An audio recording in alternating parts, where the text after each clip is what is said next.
Hello, this message is for the President of the Federal Republic of Nigeria, President Bola Ahmed Tinubu. Please, whosoever is listening to this message, and as many places this message will get to, I want it to be sent until it gets to the desk of the President. I will do the best of myself to send it to appropriate quarters, that it will get to the presidency. But it's very important as a Nigerian to talk about corruption in our nation. I sat down and I look at corruption reports in the last 1 year in our country. From the former governor of CBN, Godwin Emefiele, to the EFCC chairman, and to many politicians in Nigeria that have stolen so much. And I wonder how Nigeria is still standing as a country when I see the amount of looting, the amount of stealing that has gone on in our country the last 62 years. Nigeria is one of the greatest countries on earth. In fact, one of the greatest countries on earth. Because there's no country they can steal as much they have stolen from Nigeria that can still stand as we have it today. That country has not broken up because there is so much resources and God is still blessing our nation. Even in the midst of this stealing, in the midst of this looting, the country is still standing. But why am I making this video? I'm making this video to enlighten our president that corruption is part of man. A human being is corrupt by nature. And the only way we can curtail corruption in a human being is if our laws are working. Sometimes I begin to wonder, do we have laws in our country? Or that we have the laws, but we chose not to apply the laws to a lot of things. Sometimes ago, somebody said snake ate money in jump office. What did we do about it? Nothing. Sometimes ago, somebody said kangaroo or elephant ate money. What did we do about it? Nothing. And this NDC chairman came to National Assembly, fainted. And what happened? That was the end. Every blessed day we are seeing in the pages of newspaper how people are stealing our country and nothing is done about it. In a country where there are no consequences for stealing, then people will continue to steal. See, human being by nature will always steal. Human being by nature will always do that against the law.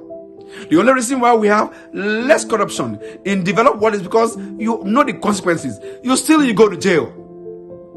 And until we have government who is going to be sincere to start sending people to jail in our country, corruption is not going to end. In fact, corruption is not going to stand. It's not going to stop. It is so worse today that people are stealing in billions and in trillions, and they are okay with it. Black man is so heartless that even when we go abroad and we see how beautiful developed nations are, we go to our country and we'll make it worse. One man is stealing 1 trillion, 1 billion, and don't even care about millions and 200 millions that cannot afford 1 square meal a day. So I want to beg on our new president, if you're going to make our country work, there must be consequences when people are caught in the act of defrauding our nation. Until we get to a point where people go to jail for stealing. I looked 8 years of President Muhammadu Buhari. I can't count 10 people that was sent to jail even when there was so much stealing and so much corruption in our country. It is good that we are reading in newspaper now that President Tinubu is sacking this, suspending this, but beyond that, how many of these people are brought to book? Or do they go about calling godfathers to beg for them and will let them go?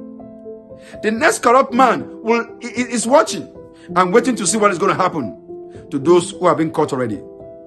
If we're going to have a country, if we're going to have a nation, if we're going to turn things around in our country, there must be consequences.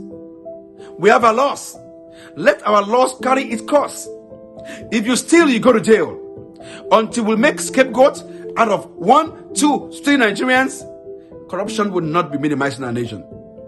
There is no nation that is void of corruption. But it has barest minimum because people know the consequences when they are caught. It's only in Nigeria. When people are caught, they start getting sick. When they are caught, they start having medical issues. Before they were caught, they were fine. Nothing was going on. And once they bring about medical issues, we let them be. We hear them in the pages of newspapers a week after. We forget about it. So I want to beg on this new administration, if you're going to succeed, and if those who are studying are going to take you serious, there must be consequences.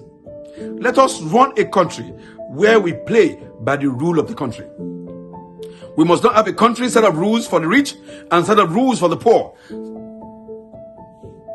May God bless Nigeria. May God bless the new government. My name is Fadri Olwadare Joseph, aka Father Joe, the former presidential aspirant of Labour Party and the leader of Nigeria Rescue Movement. Thank you.